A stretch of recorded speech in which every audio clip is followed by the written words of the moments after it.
नमस्कार दोस्तों, स्वागत है आपका अपने यूट्यूब चैनल सिलेक्शन फार्मूला में। दोस्तों, जैसा कि मैंने आपसे पिछली वीडियो में प्रॉमिस किया था कि मैं हिंदी के महत्वपूर्ण टॉपिक्स पर अलग अलग वीडियो बनाऊंगा। तो दोस्तों, आज का हमारा टॉपिक है अनेक शब्दों के लिए एक शब्द।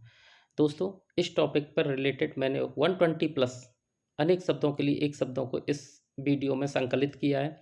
आप इस वीडियो को स्किप न करके पूरी देखिएगा और इन अनेक शब्दों के लिए एक शब्दों को याद भी कीजिएगा। ये आपको आगामी परीक्षा में अच्छा वेटेज दिल पाएंगे। दोस्तों, देर ना करते हुए आइए वीडियो को शुरू करते हैं। बिना हल जोते उगने वाली फसल, इसको कहते हैं दोस्तों अकृष्ट पच्च्या। जैनों का सूर्यास्त से पहले होने वाला भोजन, इसके लिए एक शब्द है अथौ।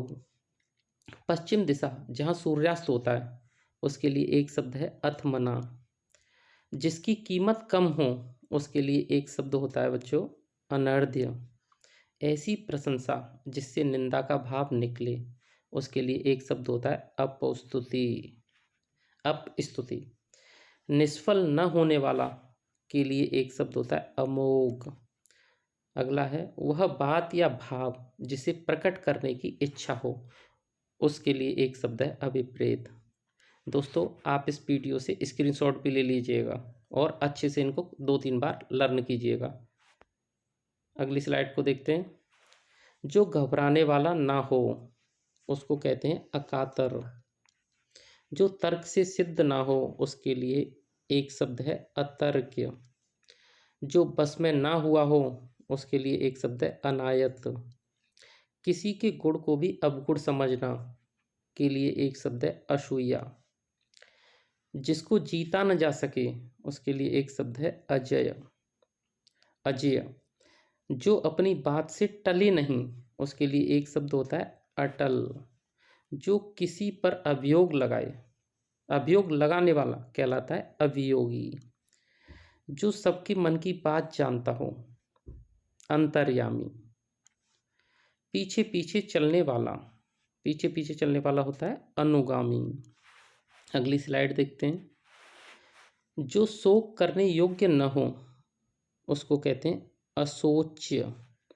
वह स्त्री जिसका पति दूसरा विवाह कर ले, ऐसी स्त्री को बोलते हैं अध्युड़ा। जो नष्ट न हो सके, उसको बोलते हैं अनश्वर। जिसका दूसरा उपाय नहीं है, इसके लिए एक शब्द होता है अनन्योपाय। जिसके पास घर ना हो, के लिए एक शब्द होता है अनिकेत। जहाँ जाया न जा सके, के लिए एक शब्द होता है अगम्य। जिस पेड़ के पत्ते झड़ गए हों, उसको कहते हैं अपर्ण। गुरु के निकट रहने वाला कहलाता है अंतेवासी। जिसके अंदर अर्थ भरा हो, उसको कहते हैं अर्थगर्भित। ठीक है दोस्तों, अगली स्लाइड देखते हैं। परंपरा से चली आई हुई बात, उसके लिए एक शब्द होता है अनुश्रुति। जिस पर अभियोग लगाया गया हो, उसको कहते हैं अभियुक्त। क्या कहते हैं दोस्तों? अभियुक्त। जिसकी दाढ़ी मूछ नहीं निकली हो, उसको कहते हैं अजात श्मश्र। कई व्यक्तियों में एक, कई व्यक्तियों में एक कहलाता है अन्यतम। वह यंत्र जो छोटी चीज को बड़ा दिखाता है, उसको कहते हैं अणुवीक्षण। बिना पलक झपकाए या बिना पलक गिराए, इसको बोलते हैं दोस्तों अनिमेष। ज्यों कहा त्यों, इसके लिए एक शब्द होता है अविकल। जिस कल्पित पर्वत के पीछे सूर्य अस्त होता है, उसके लिए एक शब्द होता है अस्ताचल। ऐसे ही दोस्तों, अगर ये आए आपके लिए जिस कल्पित पर्वत के पीछे सूर्य उदय होता है, तो उसे बोलते हैं उदयाचल। ठीक है, ध्यान रखना, एक जैसे इसलिए मैंने वीडियो में सम्मिलित नहीं किया है। जो वचन के द्वारा प्रकट करने योग्य न हो, उसको बोलते हैं अनिर्वचनीय। ठीक है दोस्तों, अगली स्लाइड देखते हैं। जिसे शास्त्र का ज्ञान ना हो, उसे बोलते हैं आगम रहित। छिपाने या ढकने का कार्य, उसे बोलते हैं आवेष्टन। जो किसी के बंधन का कारण हो, उसके लिए एक शब्द है आश्रव। तत्काल कविता करने वाला, एक शब्द होता है इसके लिए आशु कवि। जिसकी बाहें घुटने तक पहुंचती हैं, इन अनेक शब्दों के लिए एक शब्द होता है अजान बाहु। वह स्त्री जिसका पति परदेश से आया हो के लिए एक शब्द है आगत पतिका। अगला है हमारा सेतु बंध से हिमालय पर्वत तक, उसके लिए एक शब्द होता है आसेतु हिमालय। बालक से वृद्ध तक सभी के लिए एक शब्द होता है आवाल वृद्ध। ऋषि का कहा हुआ वचन, इसको कहते हैं आर्ष वचन। ठीक है दोस्तों, अगली स्लाइड देखते हैं। हाथ जोड़कर प्रणाम की मुद्रा, इसके लिए एक शब्द होता है अंजलिबद्ध। एक कथा या निबंध के बीच आने वाली कहानी, कथा या निबंध के बीच आने वाली कहानी को कहते हैं अंतः कथा। ठीक है दोस्तों। ताजिया रखने की जगह, इसको कहते हैं दोस्तों इमाम बाड़ा। किसी के खाने से बचा हुआ झूठा, यानी कि जो हम छोड़ देते हैं खाते खाते, उसके लिए एक शब्द होता है उच्छिष्ट। जिसने ऋण चुका दिया हो उसको कहते हैं उऋण। जो धरती फोड़कर जन्मता है उसे कहते हैं उद्भिज। ठीक है दोस्तों, उद्भिज। छाती के बल चलने वाला, उसके लिए एक शब्द होता है उरग। जो दिन में एक बार भोजन करता है, इसके लिए एक शब्द होता है एकाहारी। पूर्व जन्म में किए हुए कर्मों का फल, इसके लिए एक शब्द है कर्म विपाक।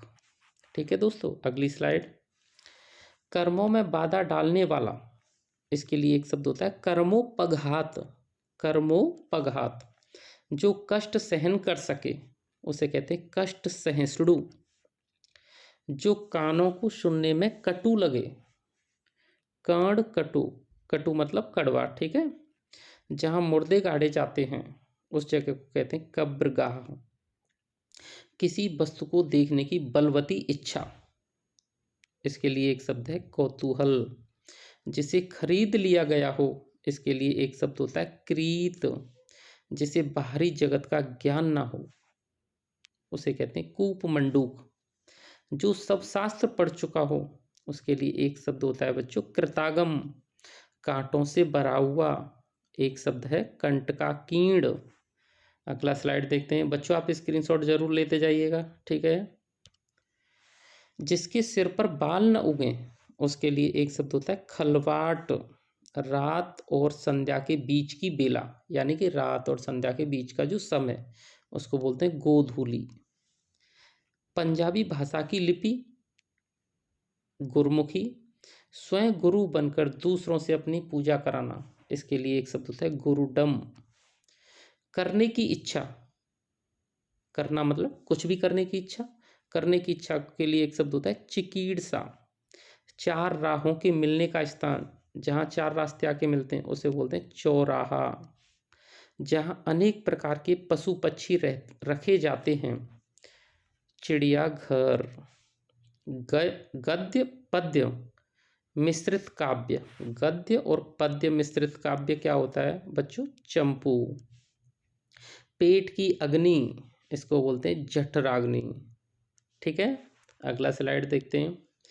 जो दूसरों में केवल दोषों को ही खोजता है उसके लिए एक शब्द होता है छिद्रान्वेषी।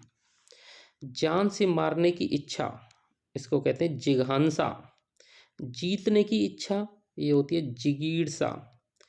जो जीना चाहता है उसके लिए एक शब्द होता है जिजीविषु। जिसके पार अपार धन संपत्ति हो उसके लिए एक शब्द होता है टकैत। वेग पूर्वक गमन करने वाला के लिए एक शब्द होता है तुरंग।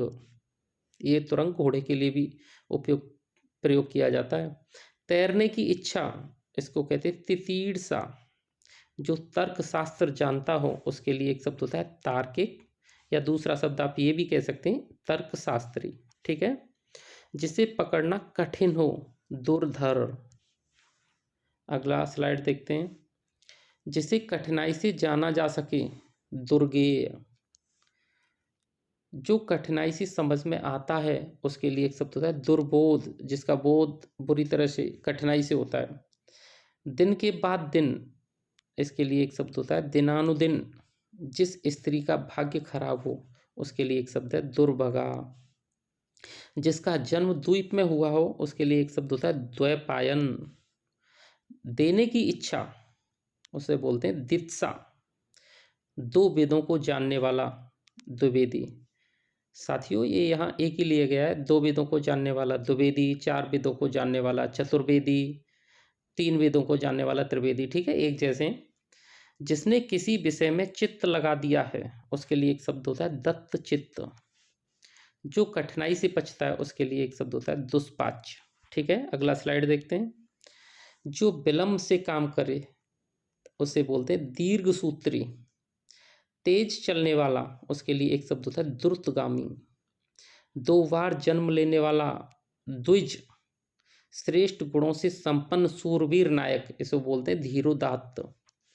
सूरवीर किंतु अभिमानी नायक, सूरवीर किंतु अभिमानी नायक, इसे ध्यान से देख लीजिएगा, थोड़ा थोड़ा अंतर होता है, इसको बोलते हैं धीरोधत्त। ठीक है, जिसके शरीर पर आघात न हो, ना से तुद। जो बड़ों का आदर करना न जानता हो उसे बोलते हैं नरीस। जिसके हाथ में कोई उद्यम या काम ना हो उसको बोलते हैं निरुद्यम। आजीवन ब्रह्मचर्य का व्रत लेने वाला कहलाता है नैष्ठिक। ठीक है बच्चों, अगला स्लाइड देखते हैं। जिसका उदय हाल में हुआ हो उसे बोलते हैं नवोदित। जिस स्त्री का विवाह अभी हुआ हो उसके लिए एक शब्द होता है नवोड़ा। नगर में रहने वाला नागरिक, ऐसे ही बच्चों गांव में रहने वाला होता है ग्रामीण। ठीक है, जिसमें हानि या अनर्थ का डर ना हो उसे बोलते हैं निरापद। जो मांस नहीं खाता है उसके लिए एक शब्द होता है निरामिष।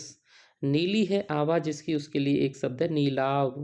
नदी से सींचा जाने वाला प्रदेश उसे बोलते हैं नदी मातृक।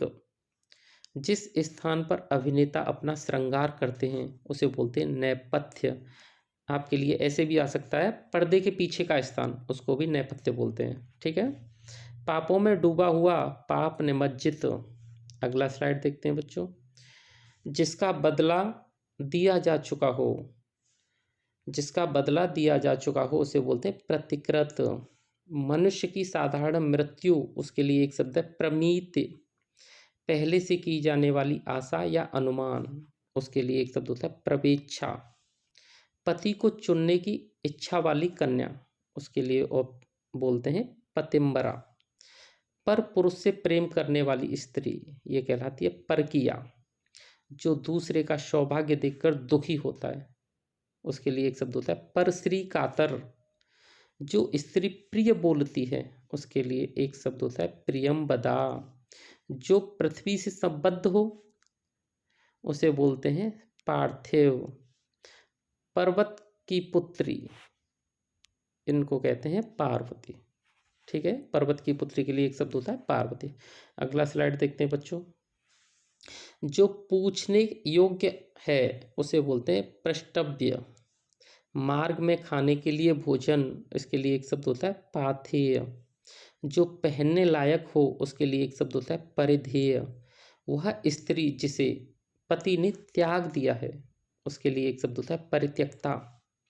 वह जिसमें तुरंत सोचने की शक्ति है उसे बोलते हैं प्रत्युत्पन्नमति। प्रत्युत्पन्नमति। सागर में लगी आग इसके लिए एक शब्द होता है वड़वानल। जिसे घमंड के कारण भले बुरे का ज्ञान न हो उसके लिए एक शब्द होता है मदोन्मत्त। दोपहर का सूर्य उसके लिए एक शब्द होता है बच्चों मारतंड। ठीक है बच्चों, दोस्तों अगर आपको ये वीडियो पसंद आई हो तो इस वीडियो को लाइक शेयर और सब्सक्राइब करें। दोस्तों अगर आप ये सब करते हैं तो हमें मोटिवेशन मिलता है अगली वीडियो लाने के लिए। ठीक है दोस्तों, धन्यवाद।